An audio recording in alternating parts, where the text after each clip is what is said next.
예, 여러분들 안녕하십니까? 반갑습니다. 네, 반갑습니다. 예, 오늘 행복한 불교 공부 제 세 번째 강의 시간입니다. 오늘은 불자님들에 대한 그 예절에 대해서 공부를 하도록 하겠습니다. 교재는 48페이지부터 하겠습니다. 네, 우리가 그 예절을 할 때에는 어떤 그 사회생활 하면서 많은 단체가 있습니다.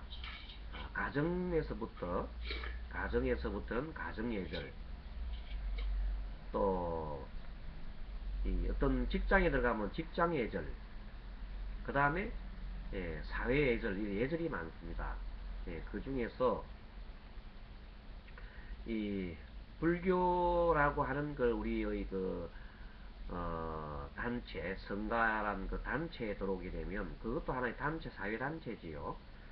그래 들어오게 되면 그곳에도 엄연하게 예절이 있습니다. 그래서 먼저 불자님들이 되기 전에 예절을 잘 지켜야 됩니다. 순서를 좀 바꾸어서 먼저 에,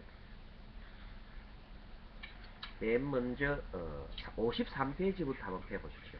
53페이지에 9번 9번을 보면 삼기가 되어 있지요.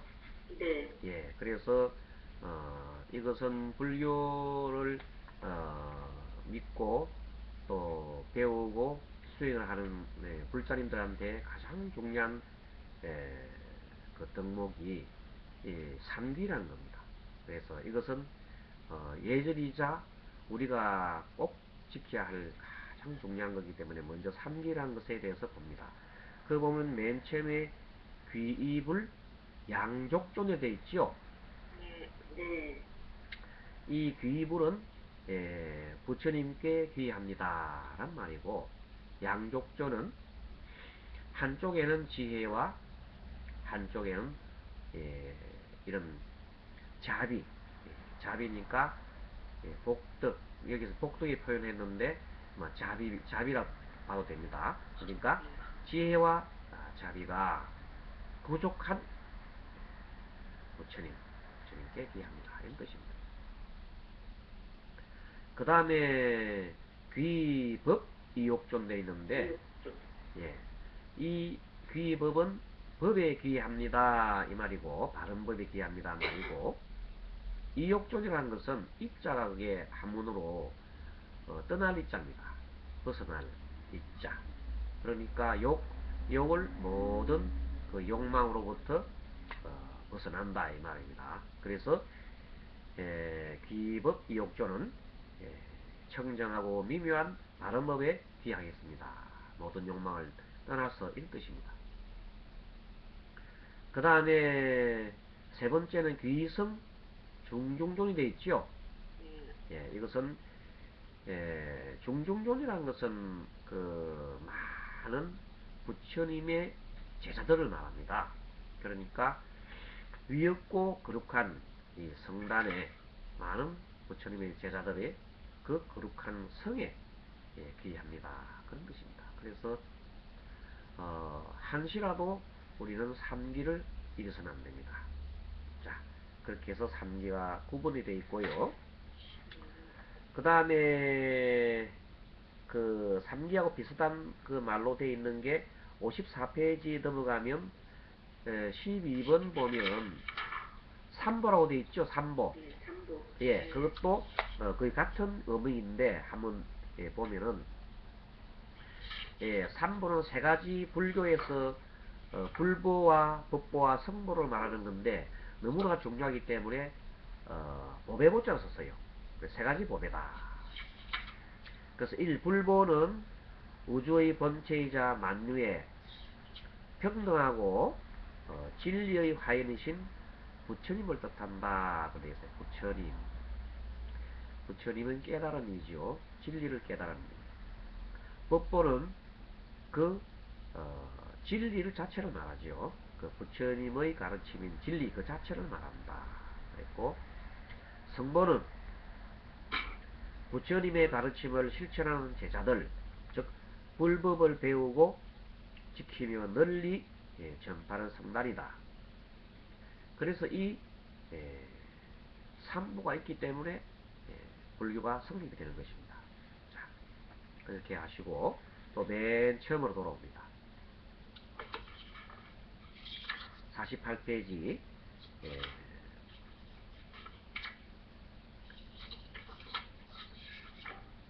자, 그래서 불교 예절은 그 한번 우리가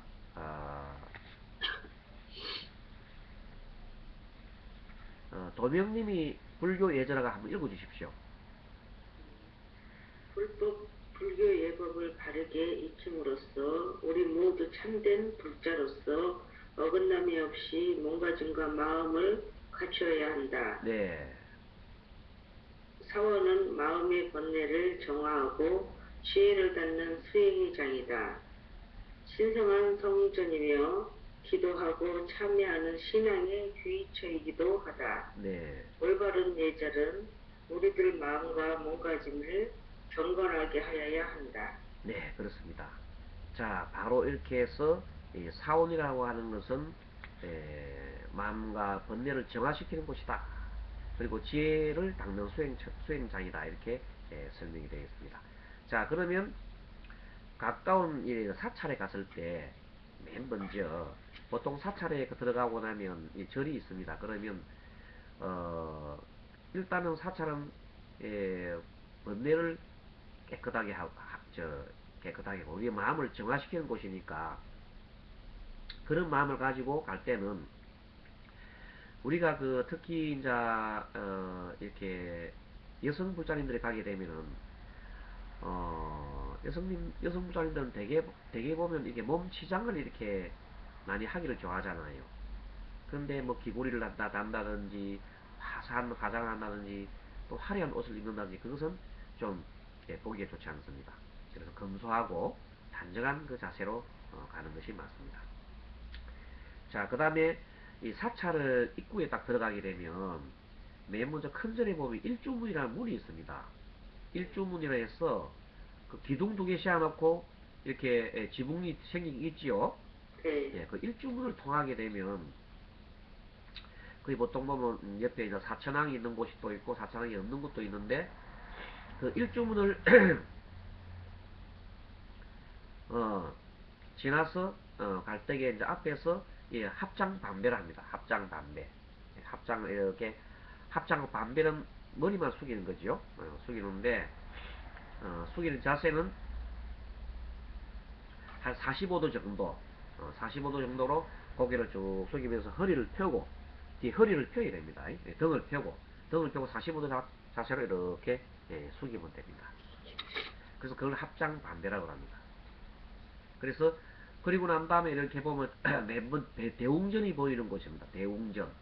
대웅전은 그 절에 제일 중요한 부처님을 갖다 모시는 곳입니다. 주부를 모셨다 그러죠. 주로 뭐 서가모니 부처님이나 우리나라에서는 아미타 부처님 이렇게 모시는데 대웅전이라면 아무래도 서가모니 부처님을 모시는 곳을 말하죠. 그래서 대웅전에 서가모니 부처님 모시는 곳에 이렇게 절을 하는 겁니다. 자, 그래서 어떻게 서가모니 부처님도 안 모신 절도 있어요. 그런 주분이 아미타 부처님이나 또 다른 또 부처님을 약사의 유리광절입을 모시는 부처님도 있는데 어쨌든 그런 절에 들어갔을 때 대웅전이라 쓴 곳을 향해서 이렇게 합장 반대를 하면 됩니다. 그리고 경례를 들어서면서 법당을 향해서 이렇게 반배를 할 때 혹시 이 스님을 만나도 반배, 스님을 만나면 반배하는 것이 예절에 맞습니다. 스님을 보고 그냥 뚝 쳐다보고 있으면 안 됩니다. 그 다음에 멀리 탑이 보이는 곳을 가서도 합장 반배한다. 그 다음에 이때 탑에 가서 탑을 돌 때는 시계 방향으로 도십시오. 시계 방향으로.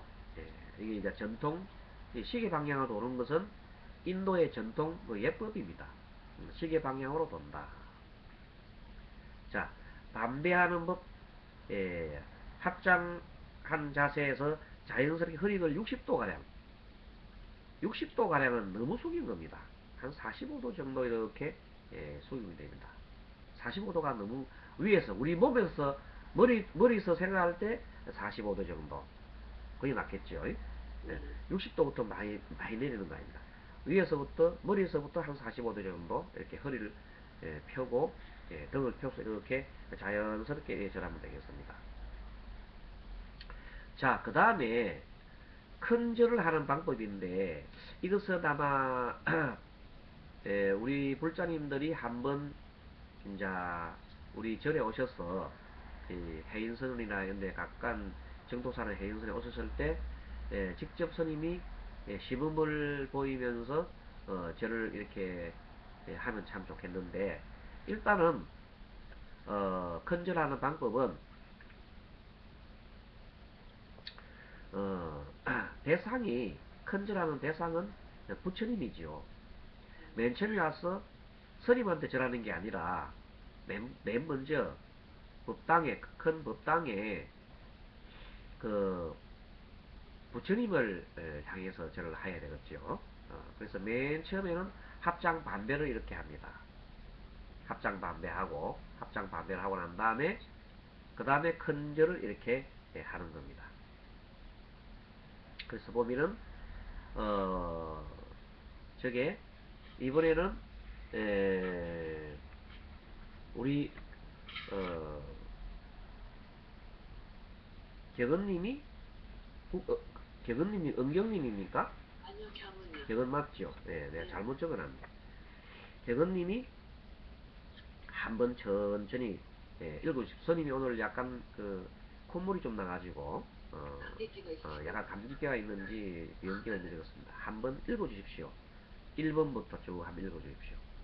큰 절 정리하는 법이요. 네. 1. 법당에서 부처님을 참배하거나 덕 높으신 큰 스님을 친견했을 때는 엄숙히 삼정리하여야 한다. 2. 합장하고 서 있는 자세에서 반배한다. 3. 합장한 채 상체는 약간 굽힌 듯해서 두 무릎만을 가지런히 바닥에 댄다. 4. 왼발을 오른발 위에 겹쳐 X자형이 되게 한다. 5. 엉덩이를 발꿈치에 밀착시킨다. 6. 무릎 바로 앞에 쪽 무릎과 닿게 팔 뒤꿈치가 오도록 하되 오른손 왼손의 손과 손은 서로 붙여 삼각형을 이루게 한다.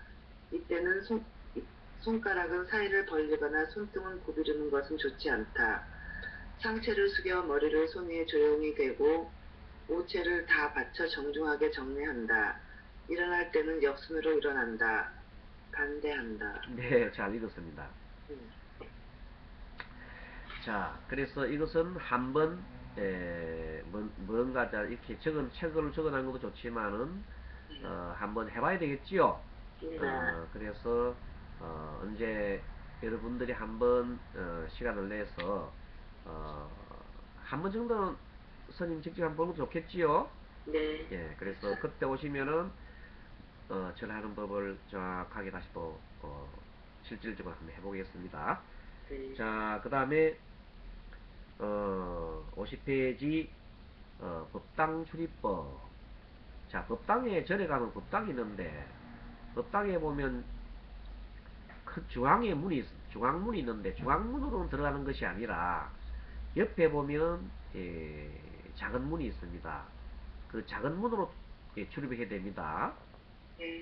법당문은 어간이라 해서 가장 그 절에 큰 어른이신 주지스님이나 또는 큰 스님들이 의식을 위해서 그 법당을 이렇게 들어가기 때문에 일반 불자님들은 옆에 이렇게 법당 옆에 있는 문을 사용하면 되겠습니다.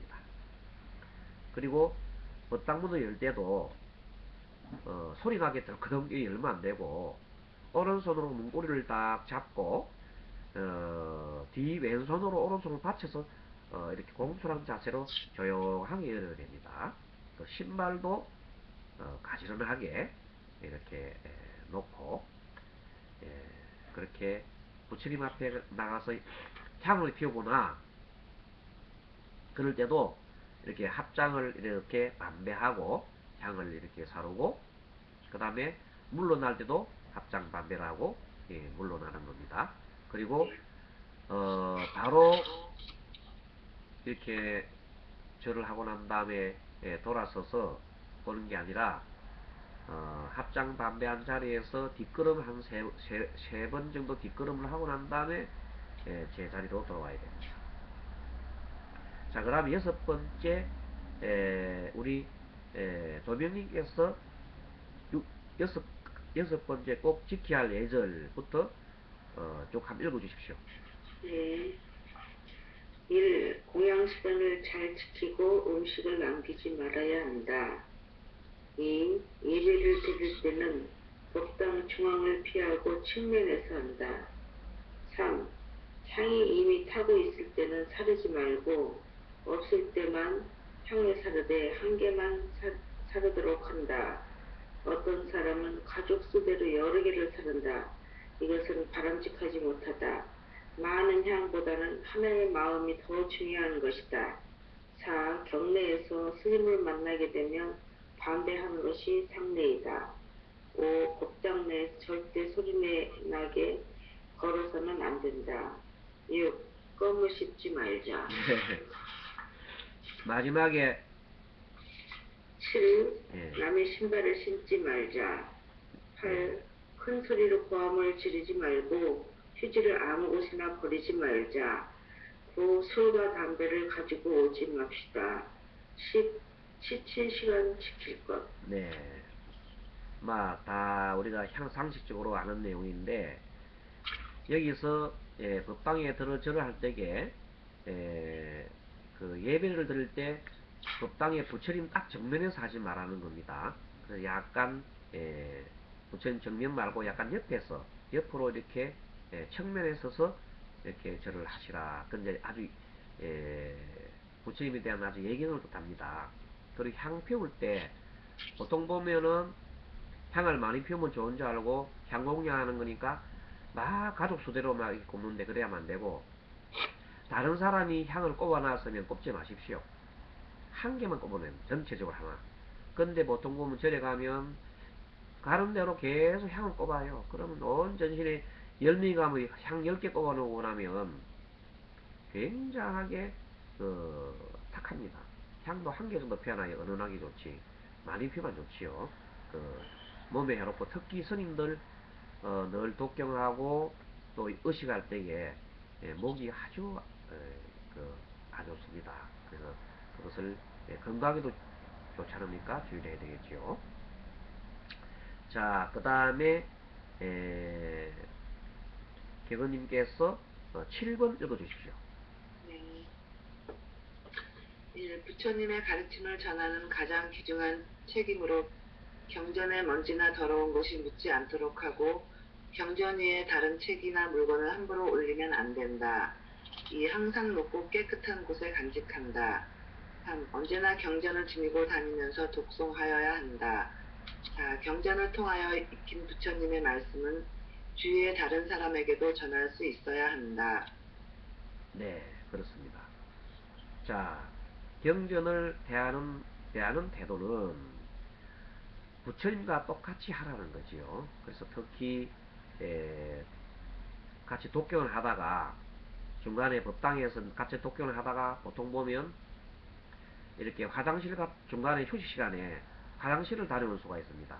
그때 볼 때도 경전을 항상 바른 곳에 밟힌다든지 그러면 안 됩니다.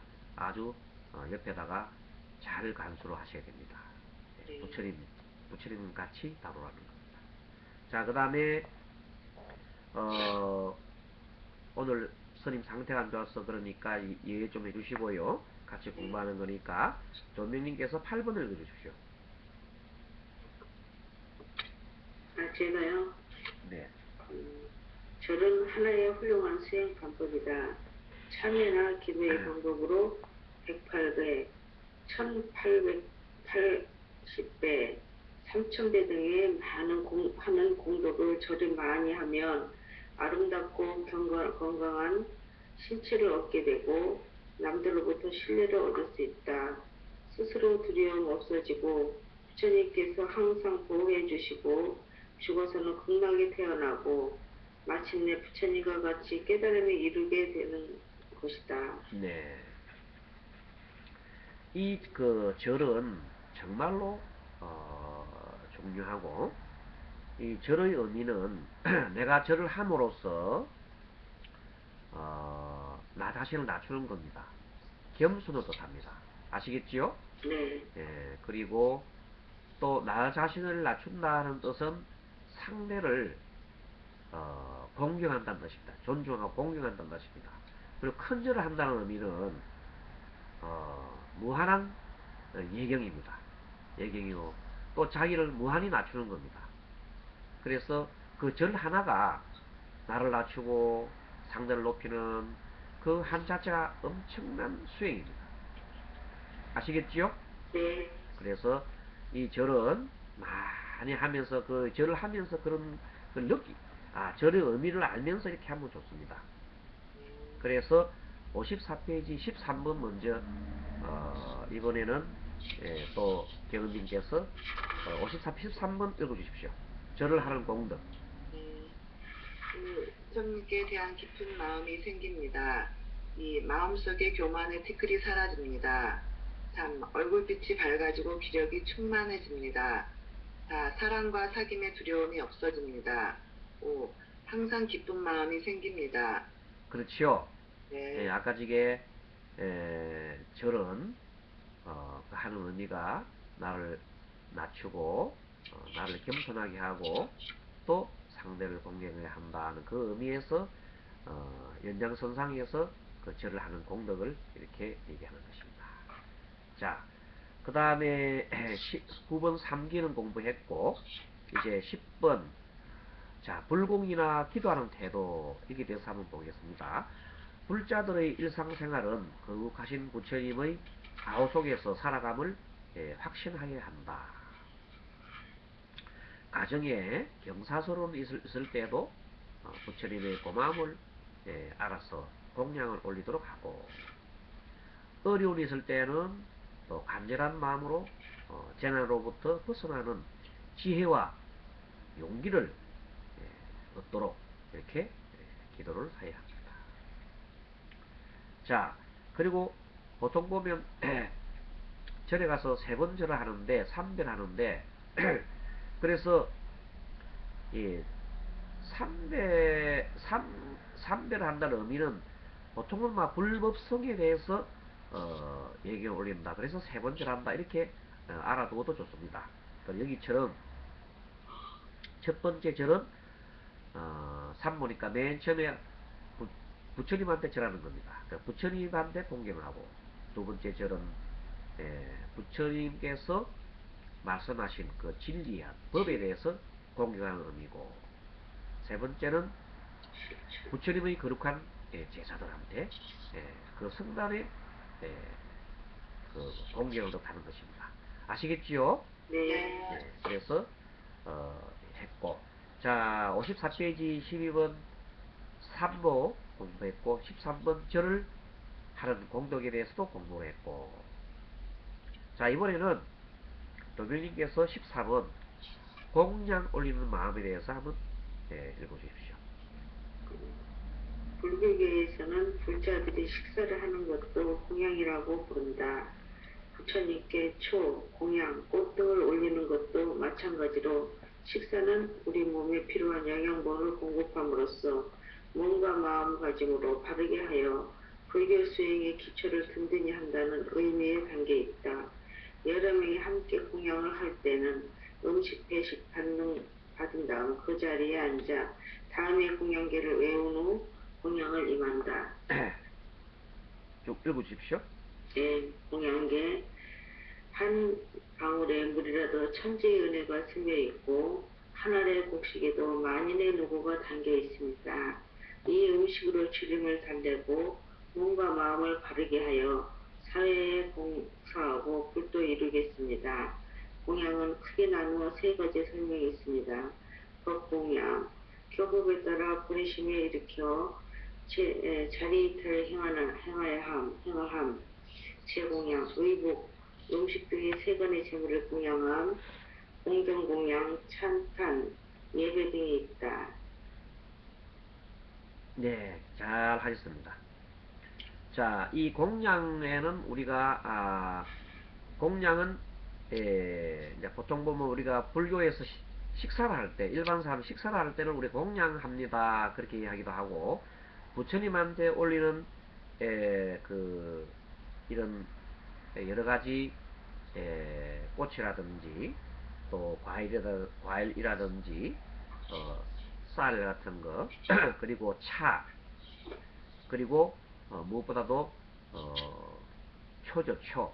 초를 우리가 한꺼번에 묶어서 옛날엔 등촉이라 등촉, 딱 등촉. 등초.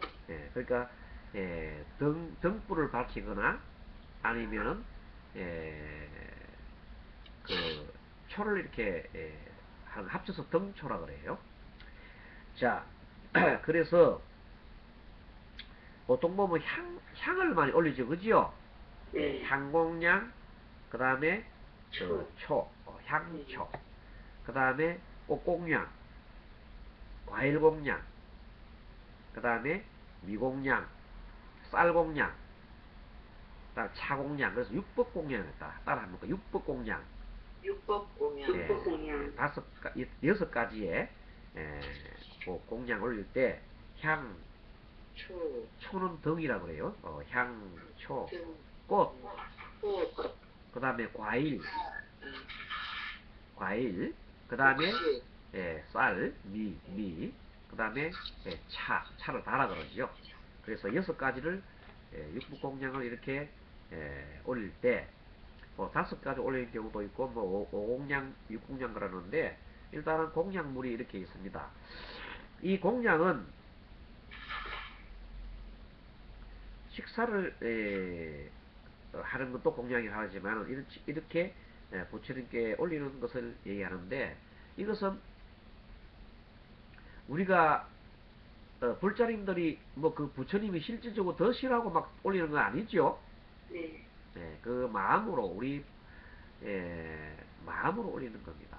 이렇게 만약에 부처님이 살아 계신다면 이것을 드십시오 하는 그런 뜻으로 이렇게 올리고 있습니다. 자, 그러고 난 다음에 이 공양물은 예경을 올린 이 공양물은 나중에 다 대중들이 다 나누어 이렇게 드시지요. 네. 그래서 올리는 겁니다. 대중공양하기 위해서 올리는 겁니다. 나중에 올려서 다 서로가 이렇게 골고루 나누어서 드시게 하기 위해서 그렇게 하고 있습니다. 그리고 이제 이 향을 피울 때는 55페이지 보면 향과 촛불을 밝히는 까닭이 있습니다. 자, 여기 대해서도 이번에 또 교원님께서 한번 좀 읽어주십시오.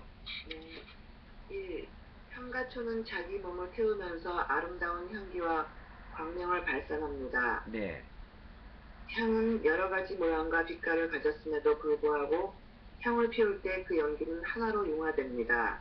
이것은 이기심과 자만심을 뛰어넘어 만 중생에게 청정심과 화합을 나타낸 뜻이기도 합니다. 네, 3초는 자기 몸을 태우면서 밝은 빛을 발합니다. 예, 이것은 아름다운 자기 희생입니다.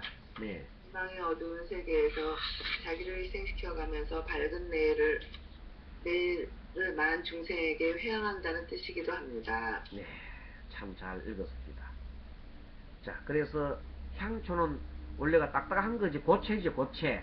네. 근데 이 고체가 불을 붙여서 태움으로써 초는 이 자기 몸을 태우면서 세상을 밝혀주지요. 네. 그래서 어둠을 밝히고, 그 다음에 향은 주변에다가 좋은 은은한 네. 향기를 또 이렇게 주지요. 네. 그래서 그것은 이 세상과 하나가 된다, 화합을 한다, 그런 의미도 된다. 그래서 우리가 이것도 여기서도 하나하나 속에도 이렇게 깊은 뜻이 있구나 이렇게 알 수가 있습니다.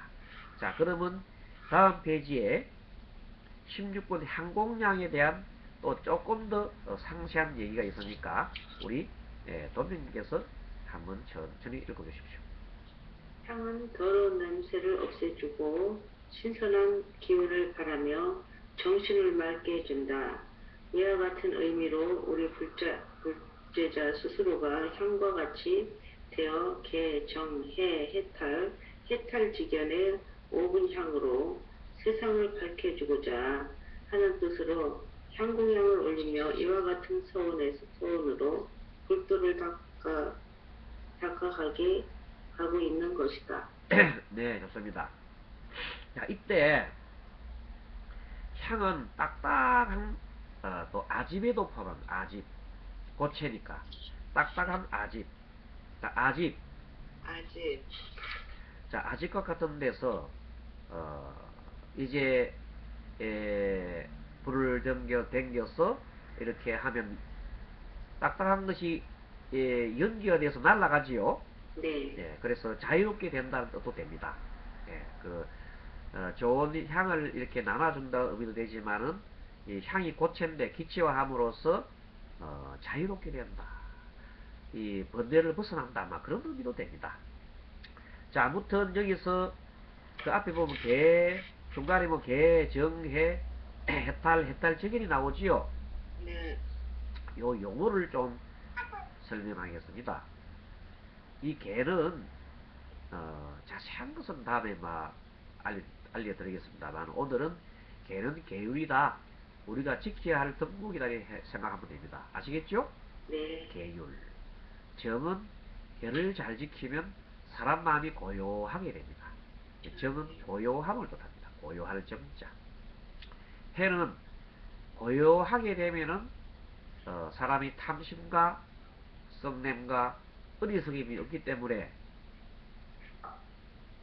아주 지혜가 나오겠지요? 네, 예, 그래서 그 지혜를 말합니다. 그러다 해탈은 지혜가 나오고, 그러면은 완전하게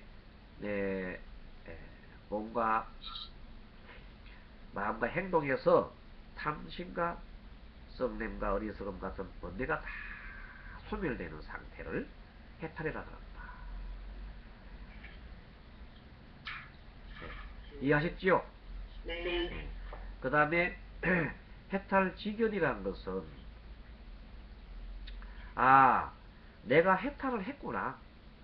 내 스스로 해탈을 했구나 하는 것을 스스로 알면서 동시에 내가 이렇게 해탈하고 나니까 참으로 좋은데 이것을 세상을 위해서 내가 나누어 줘야 되겠다.